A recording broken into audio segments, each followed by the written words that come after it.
I'm sure by now you know what this is, but what if I told you you could transform this into this?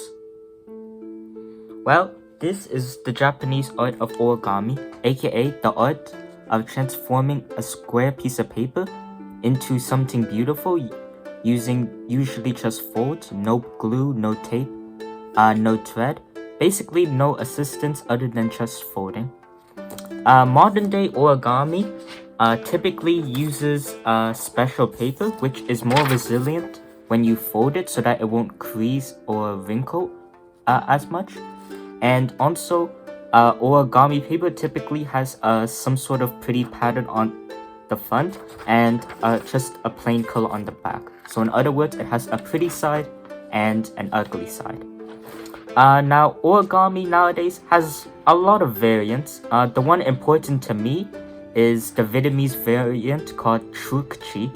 Truc Chi is the same as origami because it uses paper folds a lot and no glue, no tape, none of that. But it also uses bamboo paper. So basically the point I'm trying to make here is origami is almost everywhere in the world. You might not recognize it, because it's under a different name, but it's definitely there. Let's move on to the more formal side and let's talk about the history of origami. No one knows the exact date of when origami came to be. It's debated whether it's in the 600s to 700s or in the 1700s, but generally people agree that origami originated sometime in 600 to 700 CE. So it originated in Japan, that we all know of. However, it wouldn't be fair to not pay notice to the Chinese because they were the ones who developed paper and gave it to the Japanese merchants. And if the Japanese merchants never got paper, origami, it would never have been an art to begin with. And it actually, the Chinese invention of paper is the reason why Chinese, they have such a large influence on origami that they even have their own style. There's an actual origami style called Chinese style origami. This is one of the figures you might see in Chinese style origami. It's a pagoda, aka a Chinese temple. And actually, you're gonna be folding this in the interactive activity today, so stay tuned for that. Now, the word origami comes from the two Japanese words ori and gami. Ori means to fold, and gami is paper. So together, it's fold paper, which when you think about it, pretty accurate description of origami. But what a lot of people don't know is origami used to be called orikata. And ori, we already know, means fold, but kata means shapes. So fold shapes was the original name of origami. Now, you may have the impression that origami was always present in Japanese culture, but that's not the case. Due to how expensive paper used to be, because it wasn't widely available, only the rich people originally could fold origami. So, if you could fold origami, that would mean you're rich, and as a result, you have a high status of honor in Japanese society. And honor is everything to a Japanese person. The art of origami, it remained in the East right around until 1950, which was around the end of World War II, and when the East and the West, they started to connect with each other. But what really allowed origami to come to the West was the story of Sadako. So Sadako was an atomic bomb survivor, and everyone thought she would be fine, but one day, while she was running for her Japanese track and field team, she proceeded to fall unconscious suddenly, and it was discovered she had leukemia, which is one of the deadliest symptoms of the atomic bomb. While Sadako was in the hospital, she heard of the 1000 crane legend, which says anyone who folds 1000 cranes will be given one wish. A pretty enticing request. So Sadako proceeded to fold 1000 cranes.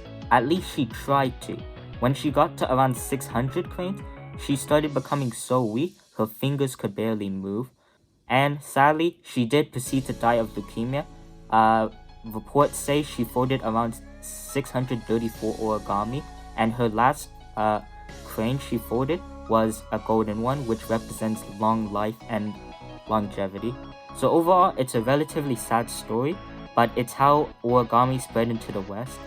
Now that we got the history out of the way, let's talk about the local color behind origami. Most origami figures in Japan are believed to wield the properties of whatever they're modeled after represents. For example, an origami flower could represent beauty. An origami turtle could represent resilience. Now, there is one main exception to this rule, and that's the origami crane. The crane in Japan, usually it doesn't have that much of a meaning, but the origami crane represents long life and happiness in a way. Now, the reason for this is Sudaku's story, as I mentioned earlier. Now, the colors in origami, they matter a lot because they also symbolize different things. So this origami pagoda over here, with these colors could represent tranquility. Origami with these colors could represent nature. Origami with these colors could represent love, and the list goes on. So the colors in origami, you have to choose them with care because they represent things. Now in Japan, origami, it also is used for weddings. Typically they will use golden cranes. Basically, if you give someone a golden crane at an origami wedding, you're wishing them a long and happy marriage. So origami also has a lot of ties to the Shinto religion in Japan, or more specifically, Zen culture, which, to be even more specific, is the Buddhist practice of meditation. So it may not sound like origami is related to meditation, but remember, meditation, all it's about is focusing on something else and calming your mind down. And origami, it is known to take your focus off a hard day at life, or just calm yourself down in general. And that's the reason why me and a lot of people personally like to fold origami. Now, the reason why a lot of Japanese kids know how to fold origami is because schools taught them it. And the reason why schools would teach kids origami is to teach them nimble fingers, the ability to focus, the ability to problem solve, and it can even be used to teach geometry and an aspect of 3D and math. So has a lot of purpose in Japan. Now that's all I would say the happy stuff. Origami, unfortunately, it does have a dark side. To understand why, you need to know that Japan is a society based on honor. And because origami is not the easiest to fold, anyone who can fold origami is seen very skilled and has a lot of honor. So people typically, this would lead to people having origami duels, where people would fight to see either who's the best at origami, or they would just straight up settle the disputes with who's the best at origami. Whoever won has gained a lot of honor and is now more respected in Japanese society. The loser is humiliated in front of a crowd. And if they're unlucky, this happens. Yeah. So it's important to remember, anything that seems light and happy, almost always it has a dark side. So that's about all for the Japanese local color. Right, in this final section of the video, I will talk about the different variants of origami that exist nowadays. Now, the original origami, as I stated at the beginning of the video, is transforming a single square sheet of paper into something beautiful using just folds. No tape, no glue, no thread, none of that. But if we decide to change those rules a bit, or if we simply go to different countries, we're gonna get a lot of different variants. So the original origami is called simple origami. I think you can guess why. It only uses valley and mountain folds. So an example of simple origami, maybe this simple duck. It only uses mountain and valley folds, but it still looks pretty nice in my opinion. Then if we decide we want to use more complex folds, we get Pure Land origami. We're still following the rules of origami, but we've made it a little more complicated. Remember our crane friend from earlier? This is him. He's an example of pure land origami because he does not just use valley and mountain folds. If we decide instead of a square piece of paper, we want to use a rectangular one, we get strip origami. See this star I folded in my math class because I was bored? That's an example of strip origami because it uses a rectangular sheet of paper. If we decide that we want to use more than one piece of paper, then we get modular origami. See? 2 different colors. And that's because there are 2 different papers used.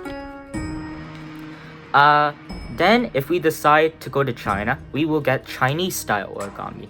Now, why am I including Chinese style in a video about mostly Japan?